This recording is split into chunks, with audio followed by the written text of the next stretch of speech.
तो आज के इस वीडियो में मैं नेटफ्लिक्स पे रिलीज हुई वेडनेसडे सीजन 2 के पार्ट 2 को एक्सप्लेन करने वाला हूँ। इस वीडियो में मैं एपिसोड 5 to 8 को एक्सप्लेन करूंगा। तो चलते हैं कहानी की तरफ। एपिसोड 5 के स्टार्टिंग में देखते हैं कि वेडनेसडे हॉस्पिटल में होती है। उसकी माँ मॉर्टिशिया उसके लिए मैकबेथ की किताब पढ़ रही थी, लेकिन उसके चेहरे पर हल्का सा दुख भी साफ दिख रहा था। तभी वहाँ वेडनेसडे के पापा गोमेस पहुंच जाते हैं और प्यार से पूछते हैं, कैसी है मेरी शैतान परी। फिर जैसे ही दोनों बाहर जाते हैं, वेडनेसडे को होश आ जाता है। वो अपनी पुरानी प्रिंसिपल को नर्स के रूप में अपने सामने देखती है। फिर जैसे वो बाहर निकलती है, अचानक एक अजीब सी जगह पहुंच जाती है, एक घने जंगल में। वहाँ उसे पुरानी प्रिंसिपल वीम्स नजर आती है, जो कहती है, मैं तुम्हारी नई मार्गदर्शक हूँ। लेकिन वेडनेसडे शक से कहती है, झूठ है, ऐसा तो कोई परिवार का ही सदस्य हो सकता है। वीम्स कहती है कि हम दोनों बहुत दूर के रिश्तेदार हैं। इसके बाद वो वेडनेसडे को पूरा रिकैप सुनाने लगती है कि तुम्हारी दिव्य दृष्टि फिर से गायब हो गई। तुमने अपनी बेस्ट फ्रेंड इनिट को उसकी मौत के बारे में नहीं बताया।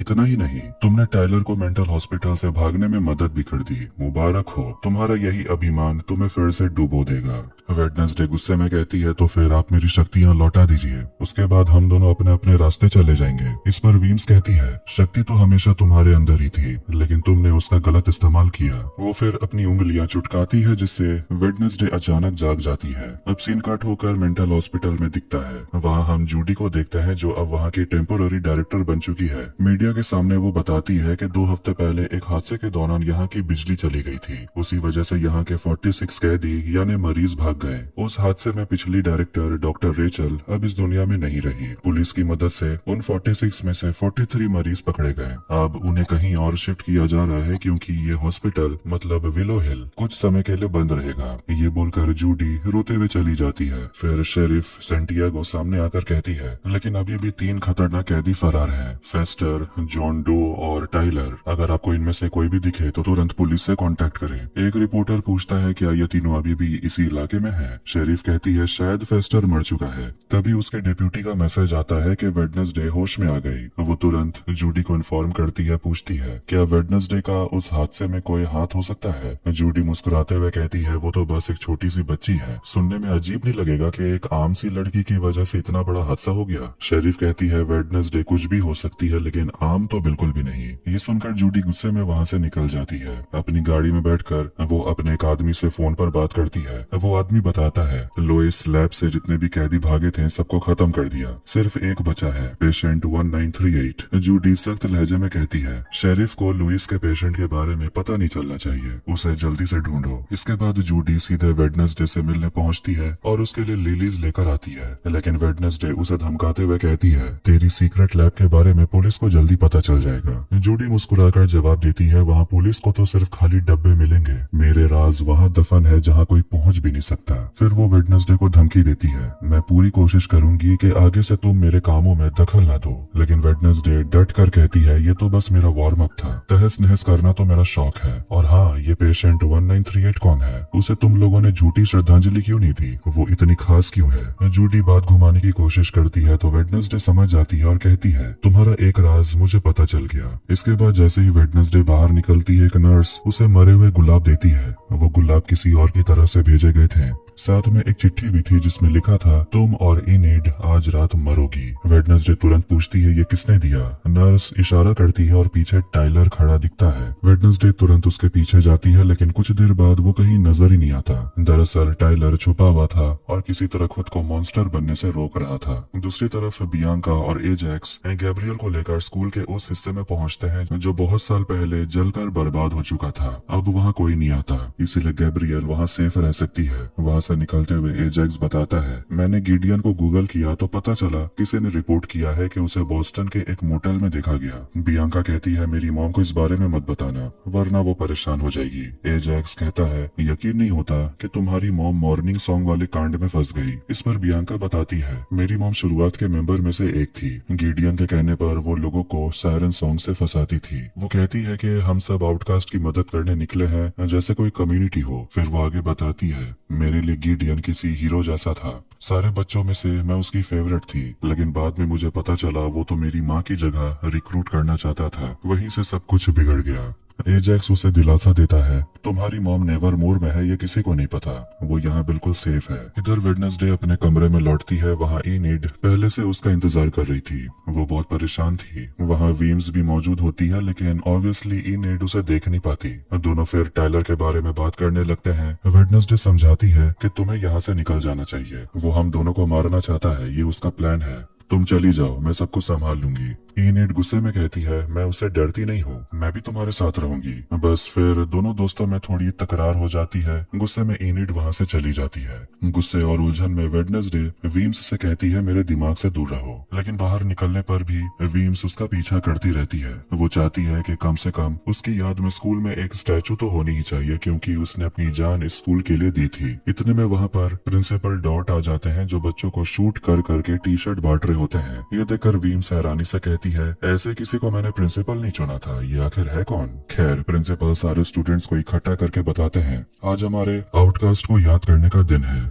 सालाना परंपरा के अनुसार आज रात हम नेवरमोर कब्रिस्तान की तरफ जुलूस निकालेंगे और पुरखों को श्रद्धांजलि देंगे और उसके बाद जमकर खाना खाएंगे। ये सुनकर वीम्स ताना मारती है, ये प्रिंसिपल तो सर्कस का बंदर लगता है। वेडनेसडे आगे आकर प्रिंसिपल से कहती है, आज रात का प्लान कैंसिल कर दीजिए। टाइलर अभी भी बाहर घूम रहा है, लेकिन प्रिंसिपल उसकी एक नहीं सुनता और कहता है, अगर टाइलर यहाँ आ भी गया तो डरने की जरूरत नहीं, यहाँ बहुत सारे आउटकास्ट हैं, सब मिलकर उसे हरा देंगे, खासकर प्रोफेसर कैप्री, वो तो पहले भी एक हाइट को संभाल चुकी है। जाते जाते वेडनेसडे पूछती है, आप वीम्स को किस तरह सम्मानित करने वाले हैं? प्रिंसिपल लापरवाही से कहता है, कई सालों से मैं उसकी यादें हर स्टूडेंट के दिमाग से मिटाने की कोशिश कर रहा हूँ, लेकिन वो तो दूध की बदबू की तरह जाती ही नहीं। ये सुनकर वीम्स गुस्से में आ जाती है। वेडनेसडे वीम्स को कहती है, अपना आईना देख लिया आपने? अब इसके बाद हम पग्सली को देखते हैं। वो अपने घर पर वीनस फ्लाइट ट्रैप को खाना खिला रहा था, तभी उसके पापा गोमेज वहाँ आते हैं। पग्सली बताता है कि उसे स्लर्प की बहुत चिंता हो रही है, जो भाग गया है, उसे पता नहीं है वो कहाँ है और किस साल में होगा। गोमेज उसे समझाते हैं, तुम्हारे अंकल फेस्टर के साथ एक चुपा काबरा हुआ करता था, उसे जितना भी खिलाओ वो कभी पालतू नहीं बना, स्लर्प भी वैसा ही है। लेकिन पग्सली कहता है, स्लर्प मेरी जिम्मेदारी है और मैं उसकी परवाह करता हूँ। इस पर गोमेज कहता है, तो फिर हम दोनों मिलकर उसे ढूंढने निकलते हैं, थोड़ी एडवेंचर भी हो जाएगी।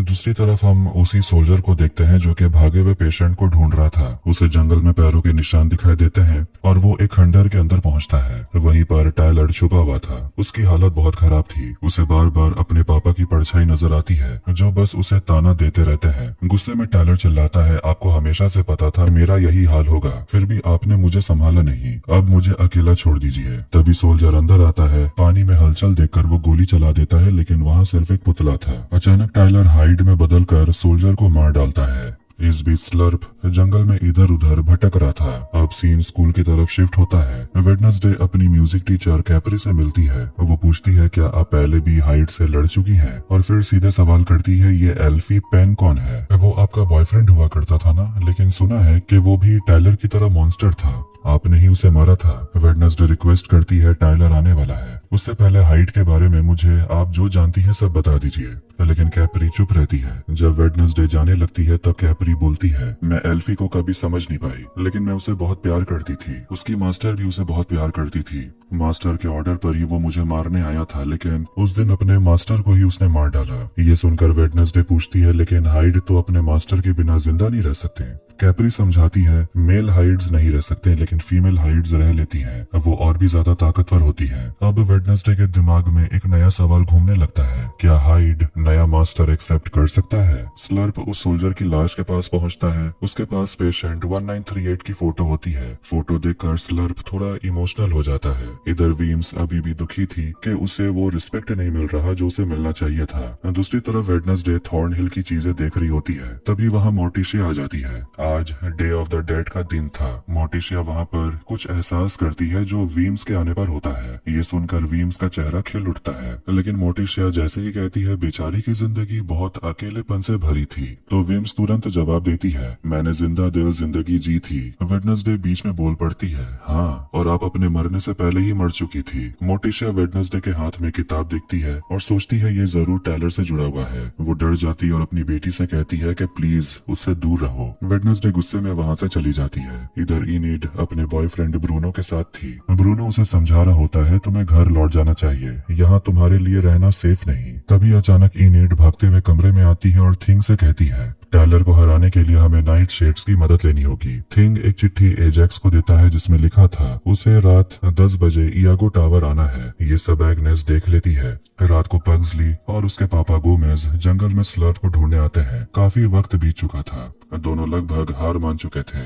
जब वो वापस लौटते हैं तो देखते हैं कि बहुत सारे लोग पिलग्रिम वर्ल्ड की तरफ जा रहे थे। दोनों भी उसी तरफ निकल जाते हैं। उधर पुलिस को उस सोल्जर की लाश मिलती है। एक ऑफिसर बताता है कि विक्टिम के दिमाग को खोपड़ी से चूस लिया गया है। शेरिफ को याद आता है कि 1 महीना पहले ड्राइविंग इंस्ट्रक्टर की बॉडी भी इसी हालत में मिली थी। हॉस्पिटल में भी 2 लाशें मिली थी जिनका यही हाल था और नेवरमोर स्कूल यहाँ से बहुत नजदीक था, इसीलिए शेरिफ आदेश देती है स्कूल पर नजर रखो। पग्सली और गोमेज जैसे ही पिलग्रिम वर्ल्ड पहुंचते हैं वहाँ आर्लीन उनका स्वागत करती है। वहाँ मेले में बहुत भीड़ होती है और वहीं पर स्लर्प भी पहुंच जाता है। इधर एग्नेस वेडनेसडे से मिलने आती है। वो बस ये बताने आई थी कि उसे वेडनेसडे की बहुत चिंता रहती है। साथ ही वो एक इनविटेशन कार्ड भी लाती है। कहती है नाइट शेड्स का शायद कोई दूसरा प्लान है। रात 10 बजे इनेड नाइट शेड्स के मेंबर को बुलाती है। एजैक्स उसे देखकर कहता है तुम तो हमारी टीम के मेंबर भी नहीं हो, लेकिन बियांका उसे शांत कराती है। इनेड सबको बताती है टाइलर हमें मारने वाला है। इतने में वहाँ वेडनेसडे भी पहुंच जाती है और कहती है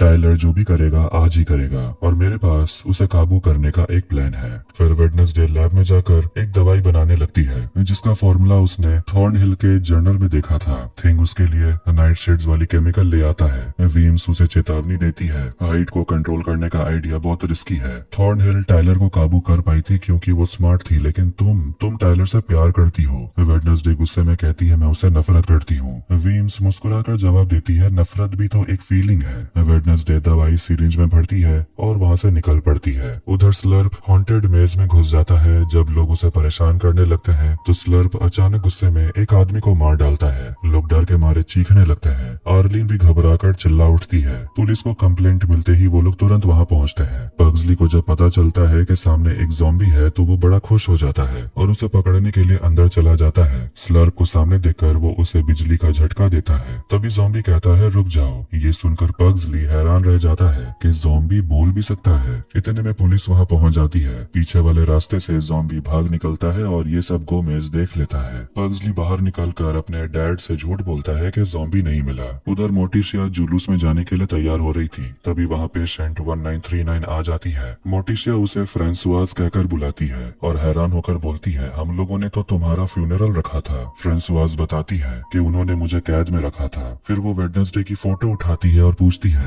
ये तुम्हारी बेटी है? इसी ने तो मुझे बचाया था। वो मदद मांगती है कि उसका बेटा खो गया है और उसे ढूंढने में मदद चाहिए, मतलब टाइलर को। वो कहती है वो यहीं आने वाला है। इधर कब्रिस्तान में प्रिंसिपल और सारे स्टूडेंट्स पहुंच जाते हैं। उनके बीच में टाइलर भी पहुंच जाता है। थिंग इशारा करके वेडनेसडे को बता देता है वो आ गया है। वेडनेसडे और उसकी टीम सतर्क हो जाती है। इनेड सीधे टाइलर के सामने जाती है और उसे एक बिल्डिंग की तरफ लेकर आती है। वहाँ बाकी लोग बाहर निकलते हैं। टाइलर कहता है तलवार से मेरा कुछ नहीं होगा और वो खुद को राक्षस मतलब हाइड में बदल लेता है। जैसे ही वेडनेसडे सिरिंज लेकर पीछे से आती है राक्षस उसे जोर से पीछे फेंक देता है। वो इनेड को मारने वाला था कि वेडनेसडे बीच में आकर उसे रोक लेती है। तभी वहाँ दूसरा हाइड आ जाता है। वो टाइलर को दूर फेंक देता है और वेडनेसडे को मारने ही वाला था कि मोटिशिया उसे रोक देती है और वो दूसरा हाइड कोई और नहीं बल्कि फ्रांसुआज थी। दोनों हाइड वहाँ से भाग जाते हैं। वेडनेसडे गुस्से में अपनी माँ से कहती है सब कुछ मेरे काबू में था, आपने उसे फ्रांसुआज बुलाया, क्या वो टाइलर की माँ थी? मोटिशिया बताती है हाँ, और उसे हॉस्पिटल से तुमने ही रिहा किया था। उसने मुझसे कहा कि वो अपने बेटे को काबू करेगी और उसे यहाँ से हमेशा के लिए ले जाएगी। इधर वापस आने के बाद गोमेज मोर्टिशा को बताता है वो ज़ॉम्बी असल में आइजैक है।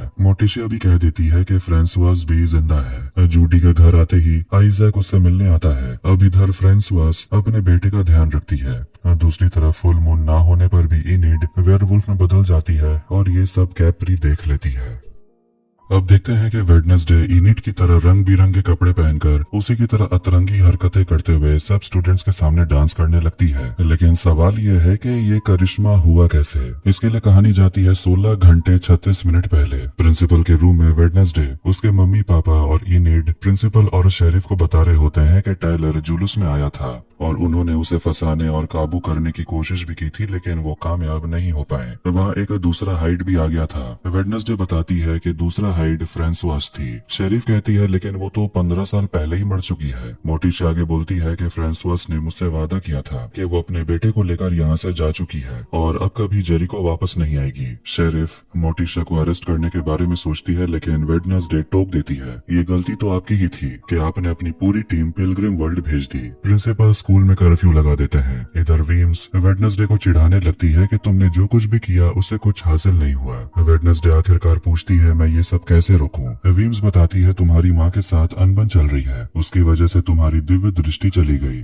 ऐसी शक्ति सुलझे हुए रिश्तों पर टिकती है। वो सलाह देती है कि फिलहाल अपनी माँ के साथ रिश्ता ठीक करो। इतने में प्रोफेसर और लोफ वहाँ जाते हैं और पूछते हैं तुम किससे बात कर रही हो? वेडनेसडे उनसे फ्रांसवास के बारे में पूछती है। प्रोफेसर बताते हैं कि उसका एक भाई भी था आइजैक, उसी ने मेरा ये लाइफ सपोर्ट सिस्टम बनाया था। उसे मसीहा बनने का बहुत शौक था। उसका मेंटर था स्टोनहर्स्ट, उसी ने आइजैक के लिए इयागो टावर में एक लैब बनवाई थी। लेकिन एक दिन वहाँ धमाका हो गया। कुछ लोगों को लगा कि आइजैक मर गया, कुछ लोगों को लगा वो भाग निकला। वेडनेसडे गुस्से में पग्सली से जाकर मिलती है और पूछती है तुमने उस ज़ॉम्बी को कब देखा था? पग्सली बताता है मैंने उसे पिलग्रिम वर्ल्ड में देखा था। वेडनेसडे बताती है उसका नाम आइजैक नाइट है। पग्सली अपनी बहन को एक फोटो देता है जो ज़ॉम्बी की जेब से गिरा था। उसमें फ्रांसवास की तस्वीर थी, मतलब साफ था आइजैक अपनी बहन को ढूंढ रहा है। उधर फ्रांसवास टेलर की देखरेख कर ही रही होती है। उसका पैर बेड़ियों से बंधा होता है। फ्रांसवास जोर से खांसने लगती है और खून भी निकलता है जिससे वो छुपाती है। टेलर उस पर चिल्लाता है तो फ्रांसवास उसे जोर से थप्पड़ मार देती है। इधर इनिड से मिलने ब्रूनो आता है। दोनों एक दूसरे को किस करते हैं। तभी वहाँ कैप्री पहुँच जाती है और ब्रूनो चला जाता है। कैप्री इनिड से पूछती है कल रात क्या हुआ था। इनिड घबरा कर कुछ भी बताना नहीं चाहती, लेकिन कैप्री कहती है मुझे जो समझ आ रहा है उससे लगता है कि तुम अल्फा बनने वाली हो। पहली बार जब तुम वुल्फ बनी थी तो ब्लड मून की रात थी और ये तुम्हारे अल्फा होने का इशारा है। अल्फा सबसे शक्तिशाली होते हैं। इनिड घबरा जाती है क्योंकि उसे पता है अल्फा हमेशा अकेले हो जाते हैं।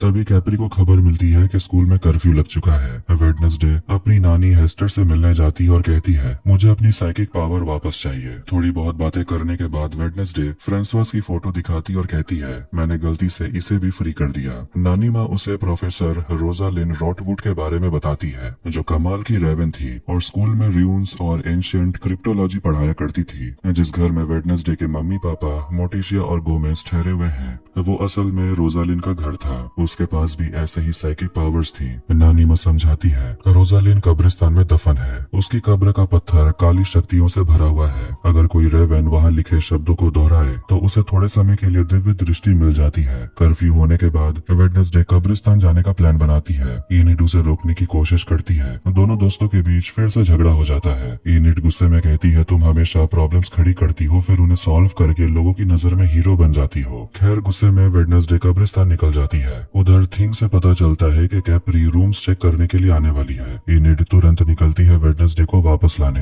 कब्रिस्तान में वेडनेसडे रोजालिन की कब्र पर लिखे शब्दों को दोहराती है और उसे विजन आता है। उसके सामने रोजालिन प्रकट होती है और कहती है अपनी साइकिक पावर वापस पाने के लिए इस फ्लेम पर हाथ रखो, लेकिन याद रखना अगर गलती से हाथ हटाया तो इसकी कीमत तुम्हें चुकानी पड़ेगी। तभी इनिड वहाँ वेडनेसडे को बुलाने पहुँचती है। वेडनेसडे फ्लेम से हाथ हटा लेती है। नतीजा ये होता है कि दोनों कब्रिस्तान में बेहोश होकर गिर जाती है। अब जैसे कि कहा गया था कीमत चुकानी पड़ेगी, हुआ ये कि इनिड और वेडनेसडे की आत्मा बदल जाती है। अब इनिड वेडनेसडे के शरीर में है और घबरा कर चिल्लाने लगती है। वेडनेसडे को ऐसा देखकर काफी मजा आता है। वेडनेसडे असली वाली फिर से कब्रिस्तान जाकर सब कुछ ठीक करने का सोचती है। इनिड बहुत घबराई हुई थी। तभी बियांका इनिड को बुलाती है। वो इनिड जो अब वेडनेसडे के शरीर में थी उसकी अजीब हरकतें देखकर वो हैरान हो जाती है। असल वाली वेडनेसडे मतलब इनिड के शरीर में जो है वो कहती है तुम किसी से बात मत करो, अकेले जाकर बैठ जाओ और सबसे दूर रहो। इतने में एग्नेस सामने आ जाती है और केस का अपडेट देने लगती है। लेकिन इनिड जो वेडनेसडे के शरीर में है उसे कुछ समझ नहीं आता।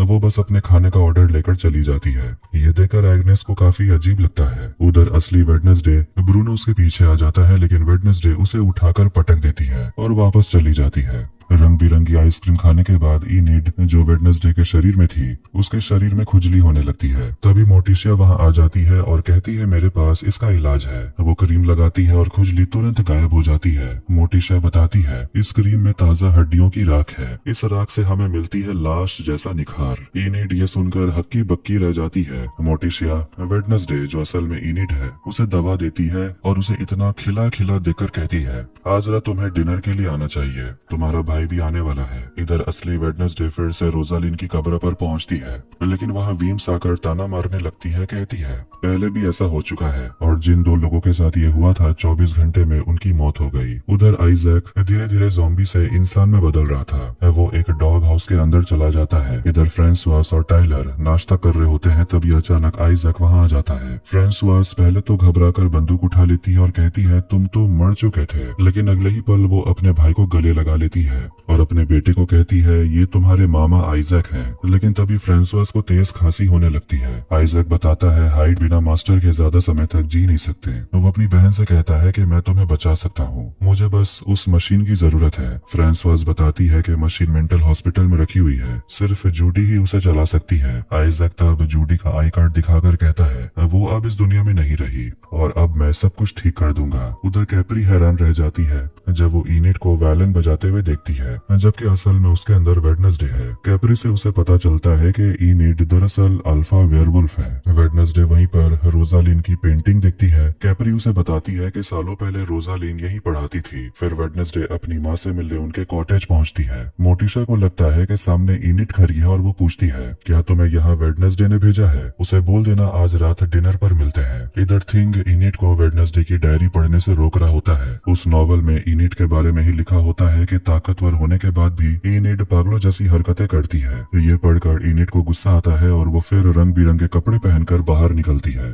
सब स्टूडेंट्स को गले लगाती है, डांस करती है, लेकिन उसकी खुजली फिर से लौट आती है। वो छटपटाने लगती है और ये सब असली वेडनेसडे जो कि इनिड के शरीर में है दूर से देख लेती है। वेडनेसडे ब्रूनो से मिलने जाती है। ब्रूनो फोन पर बात कर रहा था। जब वेडनेसडे पीछे खड़ी होती है तो ब्रूनो कहता है मैं अपनी मॉम से बात कर रहा था, वो फिलीपींस में रहती है। लेकिन वेडनेसडे उसकी लैंग्वेज समझ लेती है और कहती है तुम अपनी गर्लफ्रेंड से बात कर रहे थे। इधर कैप्री इनिड को कहीं ले जाती है और ये सब कुछ एग्नेस देख लेती है। इनिड अपनी खुजली वाला वीडियो सोशल मीडिया पर डाल देती है वेडनेसडे से बदला लेने के लिए, लेकिन तभी एग्नेस आ जाती है और उसे देखकर इनिड वेडनेसडे जैसा सख्त बनने की कोशिश करती है। एग्नेस को लगने लगता है कि शायद वेडनेसडे को कोई बीमारी हो गई है, तभी वो ऐसी हरकतें कर रही है। एग्नेस बताती है कि इनिड लुपिन केज में गई हुई है, कैप्री उसे ले गई, ब्रूनो से ब्रेकअप हो गया उसका। ये सुनकर इनिड जो कि वेडनेसडे के अंदर में है वो गुस्से में आ जाती है।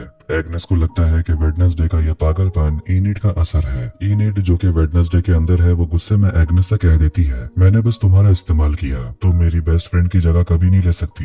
ये सुनकर एग्नेस का दिल टूट जाता है और वो रोते हुए प्रोफेसर के सपोर्ट ग्रुप में चली जाती है। उधर डिनर के वक्त पूरा एडम्स परिवार लर्च द्वारा बनाए गए खाने का मजा ले रहे थे। इनिड खाना देखकर डर जाती है। मोर्टिशिया कहती है क्या हो गया, ये तो तुम्हारा फेवरेट डिश है। गोमेज हंसते हुए कहता है ये जानवर हमारी गाड़ी के सामने आ गया था, 2 बार गाड़ी चढ़ाकर इसका कीमा बना दिया, उम्मीद है तुम्हें पसंद आएगा। इसी बीच पग्सली कबूल करता है कि उसने ज़ॉम्बी को जानबूझकर खुला छोड़ दिया। ये सुनकर गोमेज उसे लेकर वहाँ से चले जाते हैं। मोर्टिशिया वेडनेसडे से कहती है मैंने इनिड को रोजालिन के कमरे में देखा, क्या तुम्हें पता है वो वहाँ क्यों गई थी? वेडनेसडे कहती है नहीं मुझे नहीं पता। तभी मोर्टिशिया को एहसास होता है कमरे में और भी कोई मौजूद है और अचानक वहाँ पर वीम्स दिखाई देने लगती है। वो बताती है कि अब वो वेडनेसडे की मार्गदर्शक है। वीम्स सब कुछ साफ कर देती है कि वेडनेसडे और इनिड की आत्मा अदला बदली हो चुकी है। ये सुनकर इनिड डर के मारे कहती है वेडनेसडे लुपिन गुफा में कैद है। मोर्टिशिया कहती है तुम्हारे पास तब सिर्फ सुबह तक का समय है, जिंदा रहने का यही तरीका है। उधर आइजैक प्रोफेसर ऑर्लोफ के सामने आ जाता है। प्रोफेसर उसे देखकर हैरान रह जाता है, लेकिन आइजैक उन्हें तुरंत मार डालता है। इसी बीच एग्नेस गलती से वहाँ पहुँच जाती है और सब कुछ देख लेती है, लेकिन तुरंत खुद को इनविजिबल कर लेती है। आइजैक अपनी बहन से मिलता है और उसे वो पावर सोर्स दिखाता है जिसकी वजह से प्रोफेसर अब तक जिंदा थे। टाइलर कार की डिक्की में जूडी की लाश देखता है और उसे लग रहा था वहाँ कोई और भी है, लेकिन उसे कुछ नजर नहीं आता। फिर वो तीनों वहाँ से निकलते हैं। इधर इनिड असली वेडनेसडे से मिलने के लिए गुफा तक पहुँचती है और उसे बाहर निकालती है। तभी एग्नेस एग्नेस का कॉल आता है। एग्नेस कहती है, मुझे पता है वेडनेसडे तुम मुझे अपना दोस्त नहीं मानती, लेकिन मैंने टाइलर और आइजैक को ढूंढ लिया है। मैं उनकी गाड़ी में छुपी हुई हूँ और तुम्हें अपना लोकेशन भेज रही हूँ। ये सुनते ही वेडनेसडे और इनिड तुरंत हॉस्पिटल की तरफ निकल जाते हैं। हॉस्पिटल में आइजैक मशीन ऑन करता है और अपनी बहन को प्रोसीजर के लिए तैयार करता है। वो कहता है कि अब तुम्हें इस श्राप से आजादी मिलेगी, लेकिन टाइलर कहता है ये कोई श्राप नहीं है, मॉन्स्टर बनना तो असली आजादी है। उसकी माँ जवाब देती है, इस आजादी की एक कीमत है। उसी वक्त वहाँ एग्नेस भी मौजूद होती है। वो वेडनेसडे का भेजा हुआ मैसेज पढ़ रही थी। टाइलर को एहसास होता है कि यहाँ कोई और भी है और वो तुरंत एग्नेस को पकड़ लेता है और उसे पिंजरे में बंद कर देता है। थोड़ी देर बाद वेडनेसडे और इनिड हॉस्पिटल पहुंच जाते हैं। वेडनेसडे जैसे ही एग्नेस को फ्री करने वाली होती है तभी टाइलर वहाँ जाता है। इनिड पीछे से हमला करती है और वेडनेसडे वुल्फ में बदलने लगती है क्योंकि वो इनिड के शरीर में थी, लेकिन मशीन सही से काम नहीं करती और गड़बड़ी हो जाती है। तभी वेयरवुल्फ बाहर निकल आता है और टाइलर को गले से पकड़ लेता है। इनिड कहती है, हमें बाहर निकलना होगा। फिर वो तीनों वहाँ से भागते हैं। उधर फ्रांसवास, टाइलर और आइजैक भी हॉस्पिटल से निकलते हैं और पीछे से पूरा लैब ब्लास्ट हो जाता है। जंगल में एग्नेस को सच्चाई पता चल जाती है कि वेडनेसडे और इनिड की आत्मा अदला बदली हो चुकी थी। फिर दोनों मिलकर रोजालिन की कब्र पे हाथ रखते हैं।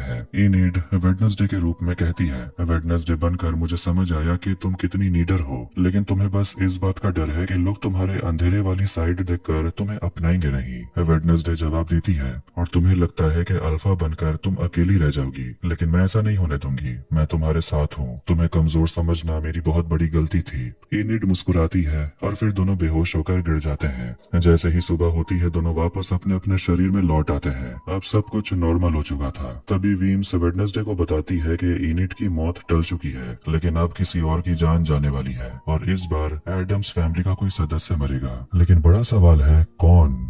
अब कहानी जाती है 15 साल पहले। फ्लोरिडा के मॉर्निंग शहर में एक बार में हम डॉट को देखते हैं जो कि पहले जवान हुआ करता था। वो वहाँ के बारटेंडर के साथ बातें कर रहा था और वो बारटेंडर कोई और नहीं बल्कि गिडियन है, जो कि फिलहाल एक स्ट्रगलिंग एक्टर है। डॉट उसे एक मौका देना चाहता है। वो अपना एक मूवमेंट शुरू करने वाला है ताकि सारे आउटकास्ट लोग एक साथ जुट जाएं और अपनी काबिलियत को निखारें। डॉट बताता है कि उसने सारी प्लानिंग्स कर ली है। गिडियन, जिसका असली नाम आर्नोल्ड है, उसे डॉट समझाता है कि तुम इसी काम के लिए बने हो, तुम मेरे आंदोलन की पहचान बनोगे और इस मूवमेंट का नाम होगा मॉर्निंग सॉन्ग। गिडियन भी इसके लिए मान जाता है। अब कहानी आ जाती है प्रेजेंट में, जहाँ प्रिंसिपल डॉट को न्यूज़पेपर से पता चलता है कि गिडियन को देखा गया है। इसके बाद प्रिंसिपल एक गुप्त रास्ते से अंदर जाते हैं और वहाँ बियांका और उसकी माँ गैब्रियल को पकड़ लेते हैं, लेकिन प्रिंसिपल कहता है, घबराओ मत, मैं तुम्हारी माँ को अच्छे से जानता हूँ। यहाँ पता चलता है कि असल में वो प्रिंसिपल ही था जिसने सालों पहले गैब्रियल को गिडियन से मिलवाया था। बियांका पूछती है, क्या आप मॉर्निंग सॉन्ग का हिस्सा हैं? डॉट कहता है, मैं खुद मॉर्निंग सॉन्ग हूँ। सब कुछ सही चल रहा था, लेकिन फिर डॉट कहता है, तुम दोनों के वजह से बातें बिगड़ गई। गैब्रियल पूछती है, तो आप चाहते क्या हो? प्रिंसिपल कहता है, मैं चाहता हूँ कि तुम दोनों फिर से अपने अपने काम पर लौट जाओ। प्रोफेसर की हत्या के बाद भी स्कूल में होने वाले गाला पर कोई रोक नहीं लगाने वाला। ये सुनकर शेरिफ थोड़ी हैरान हो जाती है।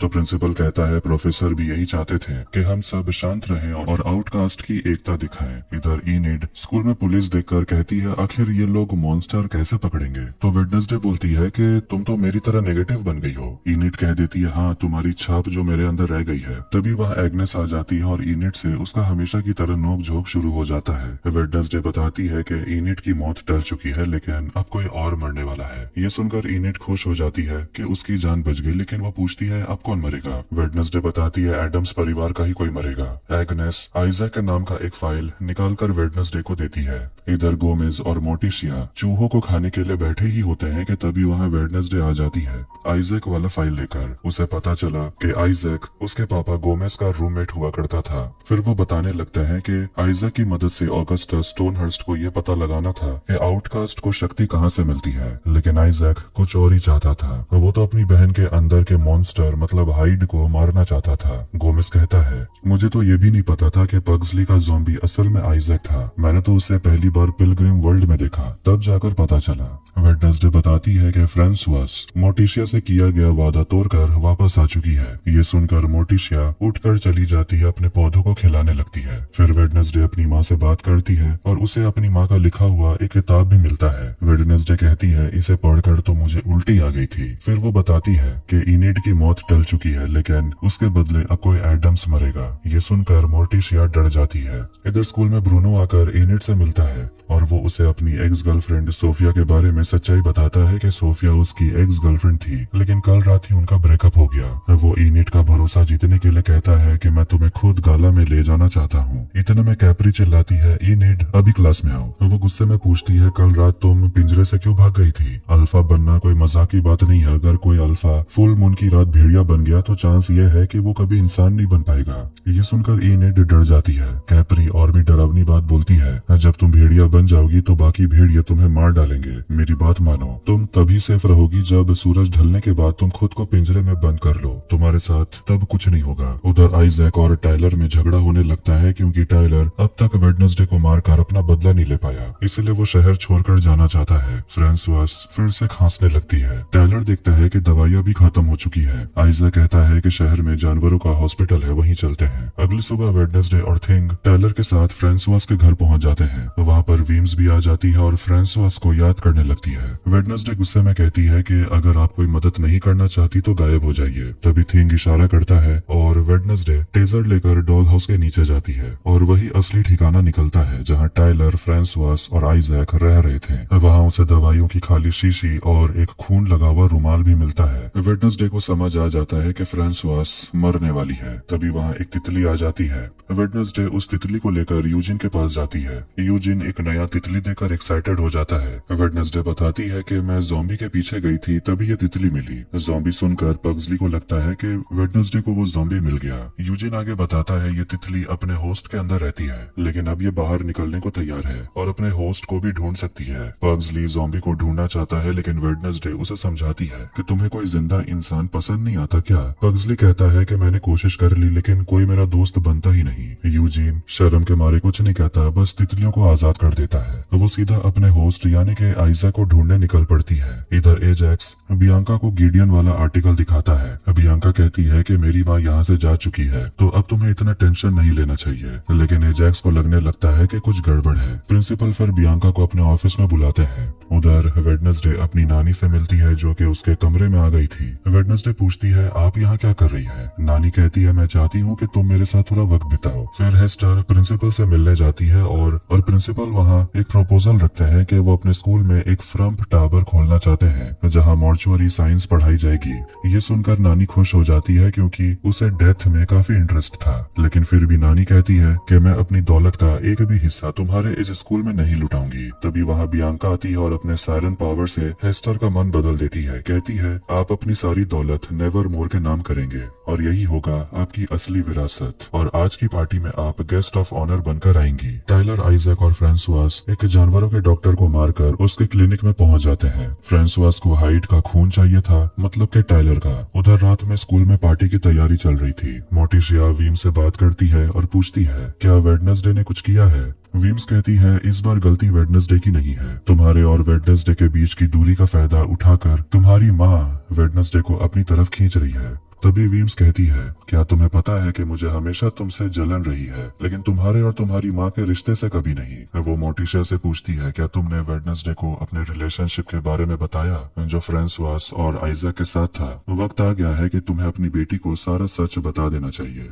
इधर वेडनेसडे इनिड से मिलने जाती है जो केज में बंद होती है। इनिड बताती है कि अगर फुल मून की रात में भेड़िया बन गई तो फिर कभी इंसान नहीं बन पाऊंगी। वेडनेसडे पूछती है, तो तुम खुद को रोकोगी कैसे? इनिड कहती है, मैं खुद को डिस्ट्रैक्ट करूंगी, शॉपिंग करूंगी, पार्टी के लिए रेडी हो जाऊंगी, और हाँ, मैं ब्रूनो के साथ जाने वाली हूँ। फिर हंसकर पूछती है, अगर मैं हमेशा के लिए वेयरवुल्फ बन गई तो क्या तुम मुझे ढूंढ निकालोगी? वेडनेसडे कहती है, मैं हमेशा तुम्हें ढूंढ लूंगी। तभी वहाँ एजैक्स आता है और गिडियन का फोटो दिखाकर कहता है, बियांका मुसीबत में है, उसकी माँ गायब है और इसमें शायद प्रिंसिपल का हाथ है। अगली सुबह वेडनेसडे प्रिंसिपल से मिलने जाती है। ऑफिस में उसका पूरा परिवार मौजूद होता है। उसकी नानी अब स्कूल में इन्वेस्ट करने का सोच चुकी है और साफ कहती है कि वो अपने परिवार को पैसे का कोई हिस्सा नहीं देगी। ये सुनकर परिवार वाले नाराज होकर बिना सेल्फी लिए चले जाते हैं। फिर वेडनेसडे बियांका से मिलने जाती है और उसके साथ फेंसिंग मैच खेलती है। वेडनेसडे को पता है कि उसकी नानी को स्कूल में पैसा लगाने के लिए बियांका ने अपने पावर का इस्तेमाल करके मनाया है। वो बियांका से पूछती पूछती है तुम्हारी माँ कैसी है। बियांका कहती है एजेक्स ने तुम्हें जो भी बताया उस पर ध्यान मत दो और मेरे परिवार से दूर रहो। वेडनेसडे पलट कर कहती है तो फिर मेरे परिवार से भी दूर रहो। वेडनेसडे समझ जाती है कि प्रिंसिपल ने बियांका को धमकाया है, इसी के लिए उसने उसकी नानी को फंसाया। वो कहती है मुझे पता है अगर शैतान भी आ जाए तब भी मेरी नानी इस स्कूल पर 1 रुपया खर्च नहीं करेगी। तभी बियांका सच्चाई बताती है असल में मॉर्निंग सॉन्ग के पीछे प्रिंसिपल डॉट है, शुरू से सबको धोखा वही दे रहे हैं और अब वो तुम्हारी नानी के पीछे पड़ा है। फिर बियांका वेडनेसडे पर अपनी पावर इस्तेमाल करती है, कहती है तुम्हें ये सब भूल जाना होगा। लेकिन वहाँ एग्नेस मौजूद होती है जिसने तुरंत वेडनेसडे को सब कुछ दोबारा याद दिला दिया। इसके बाद एग्नेस वेडनेसडे का यूनिफॉर्म पहन लेती है और ये देखकर वेडनेसडे गुस्से में आ जाती है। उधर टाइलर होश में आता है तो देखता है कि उसकी माँ ठीक हो चुकी है। अब आइजैक एडम्स परिवार से बदला लेना चाहता है। गिडियन नेवरमोर पहुंचता है। बियांका उसे देखकर हैरान रह जाती है। प्रिंसिपल बताने लगते हैं कि वो लोग वेडनेसडे की नानी को कैसे ठगने वाले हैं। गिडियन थोड़ा नाराज होकर कहता है कि उसका फोटो अखबार में छप चुका है। प्रिंसिपल उसे शांत करता है, कहता है कि मेरे घर पर गैब्रियल रुकी हुई है, तुम चाहो तो जाकर उसे मिल सकते हो। अब गिडियन बहुत फ्रस्ट्रेट हो चुका था। वो कहता है कि मुझे तुम्हारे इस मूवमेंट से नहीं जुड़ना चाहिए था। प्रिंसिपल जवाब देता है याद रखो आज तुम जो भी हो मेरे वजह से हो। फिर कहता है आज रात में हमेशा के लिए अपना नकाब उतार दूंगा और लोगों को असली पहचान दिखाऊंगा। इसके बाद वो अपनी शक्ति से गिडियन को जलाकर मार डालता है और उसकी टूटी हुई बॉडी को फायर प्लेस में फेंक देता है, जिसे देखकर बियांका तो डर जाती है। अब रात के समय सब लोग स्कूल में गाला के लिए पहुंचते हैं। नानी भी वहाँ पर प्रिंसिपल के साथ एंट्री मारती है। वेडनेसडे और पूरा परिवार भी वहीं था। वीम्स भी वहाँ पहुंच जाती है। वेडनेसडे बियांका से पूछती है प्रिंसिपल ने तुम्हारी माँ को कहाँ छुपाया। बियांका कहती है कि तुम्हें अभी भी सब कैसे याद है, मैंने तो तुम्हें भुलवा दिया था। वेडनेसडे कहती है मुझ पर भरोसा करो। बियांका बता देती है कि उसकी माँ प्रिंसिपल के घर पे है। उधर ब्रूनो और इनिड पार्टी में जाने वाले थे, लेकिन वहाँ ब्रूनो की गर्लफ्रेंड सोफिया आ जाती है। ये देखकर इनिड रोते हुए वहाँ से चली जाती है। वो एक जगह बैठकर रो रही होती है। तभी उसे पता चलता है कि वहाँ एग्नेस भी रो रही थी। एग्नेस कहती है मुझे लगा मैं वेडनेसडे की बेस्ट फ्रेंड बन सकती हूँ, लेकिन उसने मेरा दिल तोड़ दिया। इनिड उसे अच्छा फील कराने के लिए कहती है दूसरों की परछाई बनने से अच्छा है खुद को पहचानो, तुम इतनी भी बुरी नहीं हो। इनिड सोच रही होती है कि आज वो अपना डांस कैसे करेगी। तभी एग्नेस बताती है कि उसने छुपकर इनिड की डांस रिहर्सल देख ली थी। ये सुनकर दोनों हंसने लगते हैं। उधर हेस्टर कहती है आज की पार्टी में तो बिल्कुल भी जान नहीं है। प्रिंसिपल बताते हैं स्टूडेंट्स जल्दी अपना डांस शुरू करेंगे और उसके बाद आप मेरे ऑफिस में जाकर पेपर वर्क पूरा कीजिएगा। पग्सली पार्टी से बाहर आ जाता है क्योंकि वैसे भी उसे कोई नोटिस करता ही नहीं, लेकिन आइजैक उसे देख लेता है। एजैक्स बियांका की माँ गैब्रियल को अपने साथ ले जाता है। वेडनेसडे इनिड के पास आती है और जानती है कि एग्नेस भी वहीं है। वो दोनों को प्रिंसिपल का सच सबके सामने लाने के लिए अपने प्लान में शामिल कर लेती है। इनिड और एग्नेस अपना डांस परफॉर्मेंस शुरू करते हैं। प्रिंसिपल और थिंग भी म्यूजिक पर थिरकने लगते हैं। डांस के बीच अचानक एग्नेस गायब हो जाती है और वो छुपकर प्रिंसिपल की पॉकेट से वो घड़ी निकाल लेती है जो उसे सायरन पावर से बचाती थी। डांस खत्म होने के बाद बियांका स्टेज पर स्पीच देने आती है। वो वेडनेसडे के हाथ में प्रिंसिपल की घड़ी देखकर मुस्कुराती है। स्टेज पर मोटिशिया और प्रिंसिपल को बुलाया जाता है और बियांका बिना वक्त गवाए अपना सायरन पावर प्रिंसिपल पर इस्तेमाल करती और कहती है सबको सच बताइए आपने आज की पार्टी कैसे प्लान की। प्रिंसिपल जैसे किसी कठपुतली की तरह सच बोलने लगता है मैंने मोटिशिया पर सायरन पावर इस्तेमाल करवाया ताकि वो अपनी माँ को मना ले और स्कूल को बड़ी डोनेशन दे। जब ये काम नहीं हुआ तो मैंने बियांका की माँ को बंधक बना लिया ताकि हेस्टर को मना सकूं कि वो स्कूल में अपने सारे पैसे लुटा दे। सब लोग हैरान हो जाते हैं। प्रिंसिपल ये भी बताता है कि वो और गिडियन पैसे आधे आधे बांटने वाले थे, लेकिन गिडियन को उसने मार डाला और सारा पैसा प्रिंसिपल अब खुद ले जाने वाला था। जैसे ही प्रिंसिपल को समझ आ जाता है कि अब तो गड़बड़ हो गई है, वो बियांका को पकड़ लेता है। तभी पुलिस पहुंच जाती है और प्रिंसिपल झूमर की रस्सी में आग लगा देता है। एजैक्स पहुंचकर अपना गॉर्गन पावर इस्तेमाल करता है और प्रिंसिपल को पत्थर में बदल देता है। झूमर उसी के ऊपर गिरता है और प्रिंसिपल के टुकड़े टुकड़े हो जाते हैं। नानी माँ खुश हो जाती है और वेडनेसडे भी। बियांका वेडनेसडे को कहती है थैंक यू। वेडनेसडे कहती है थैंक यू एजैक्स से कहना। बियांका जाकर एजैक्स को थैंक यू कहती है। नानी माँ वेडनेसडे से कहती है कि मैं चाहती हूँ कि तुम मेरे साथ छुट्टियाँ मनाओ। वेडनेसडे कहती है आपने मेरे पापा के बारे में जो गलत बातें कही हैं वो मैं भूल नहीं सकती, लेकिन हाँ अगर आप स्कूल को पापा मम्मी के नाम पर पैसे डोनेट करेंगी तो मैं शायद मान जाऊँ। हेस्टर पूछती है क्या तुम मुझे इमोशनल ब्लैकमेल कर रही हो। वेडनेसडे कहती है सीधा ब्लैकमेल कर रही हूँ। हेस्टर खुश होकर मान जाती है और अपनी बेटी से कहती है ऐसा लग रहा है कि अब मैं आखिरकार जिंदा हो गई हूँ। उधर यूजीन मैं जल्दी आकर बताता है कि आइजैक नेवरमोर के कब्रिस्तान में है। मोटिशिया अपने बेटे पग्सली पगजली को लेकर परेशान हो जाती है। पगजली कब्रिस्तान में बैठा होता है, तभी उसके पास एक तितली आती है और सामने आइजैक आ जाता है। पगजली अपने दोस्त को देखकर खुश हो जाता है, लेकिन आइजैक उसे बेहोश कर देता है। जब तक वेडनेसडे और यूजीन वहां पहुंचते हैं, पगजली गायब हो चुका था।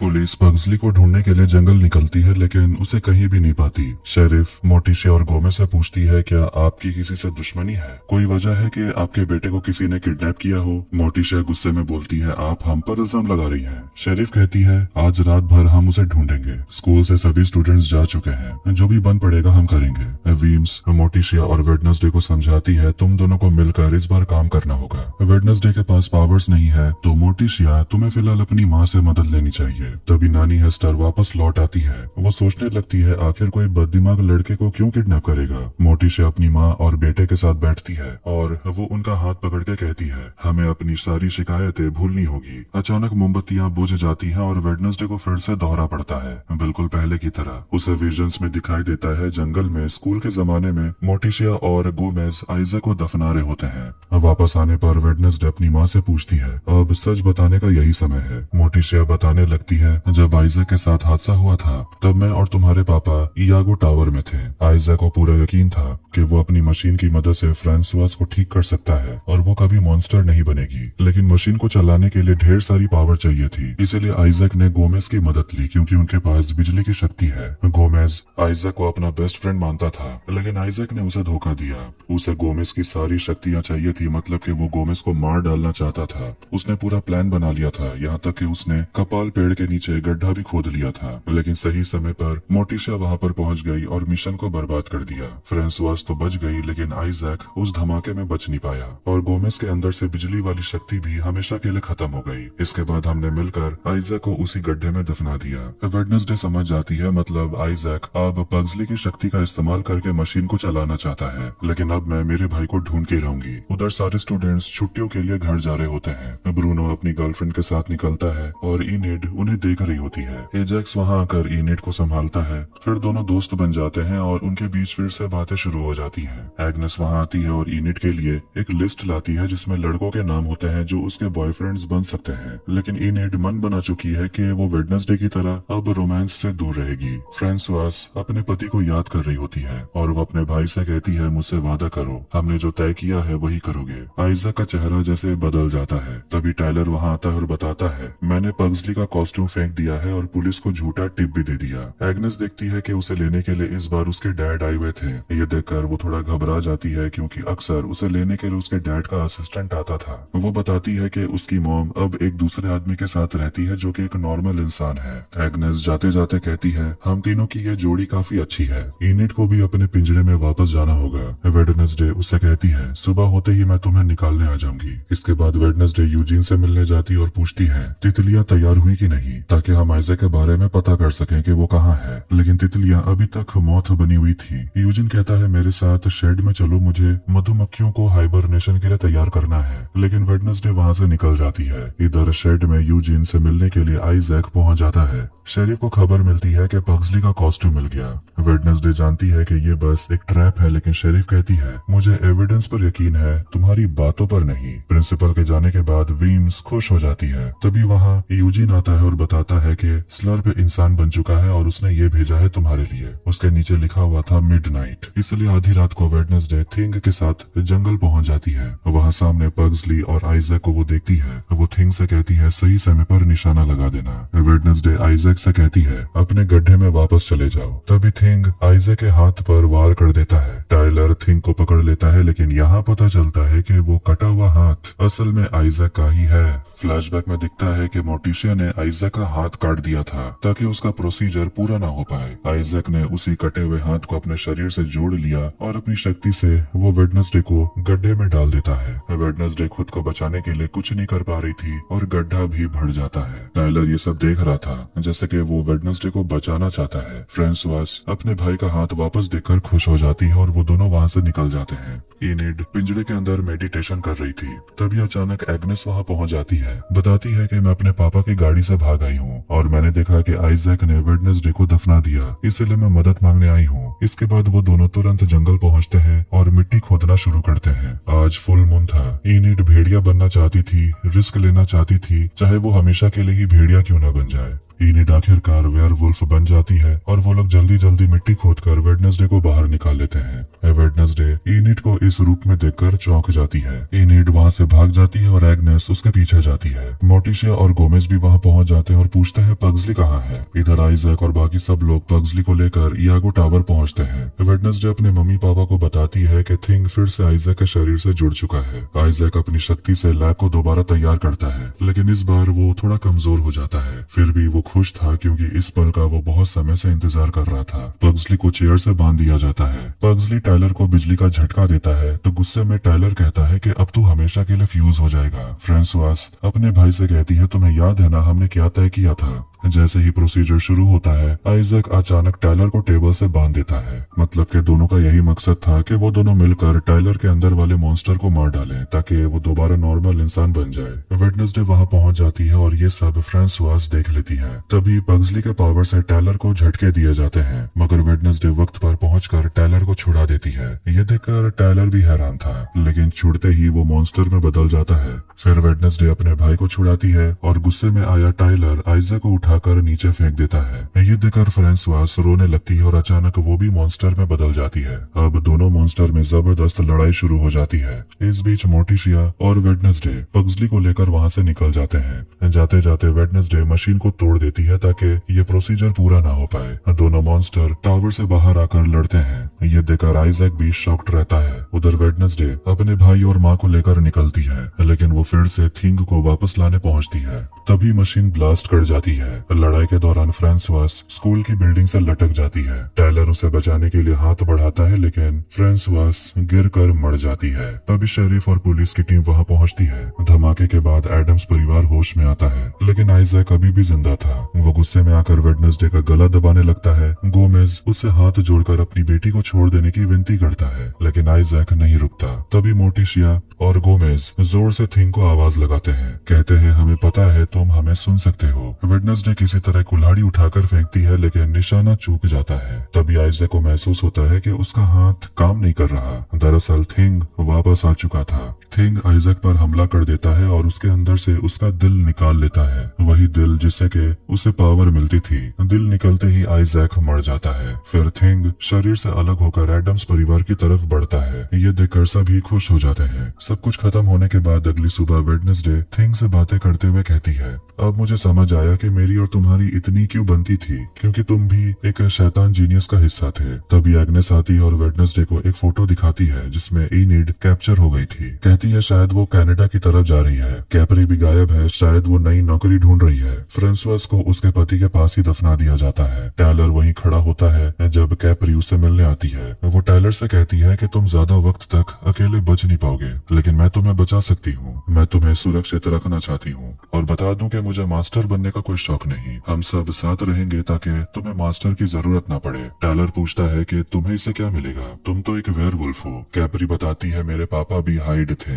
इधर यूजिन पग्सली से दोस्ती का हाथ बढ़ाता है और उसे खाने के लिए कीड़ा देता है। ये देखकर पग्सली खुश हो जाता है और यूजिन कहता है कि तुम छुट्टियों में मेरे घर भी आ सकते हो, हम दोनों खूब मजे करेंगे। एडम्स परिवार अब निकलने के लिए तैयार होता है। जाने से पहले मोर्टिशिया अपनी बेटी को अपनी बहन ओफिलिया का जर्नल दे देती है। अब वो अपनी बेटी से कोई राज छुपाना नहीं चाहती। वीम्स ये देखकर खुश होती है कि माँ बेटी के बीच अब सब कुछ नॉर्मल हो चुका है और वेडनेसडे को अब अपनी पावर्स वापस मिल सकती है। अब वीम्स के जाने का वक्त आ चुका था तो वो वहाँ से चली जाती है। तभी गोमेज सबको चलने के लिए कहता है, मगर वेडनेसडे कहती है कि मैं नहीं जाने वाली। अब वो अपने अंकल फेस्टर से मिलती है और वो दोनों निकल जाते हैं थिंग के साथ इनिड को ढूंढने के लिए।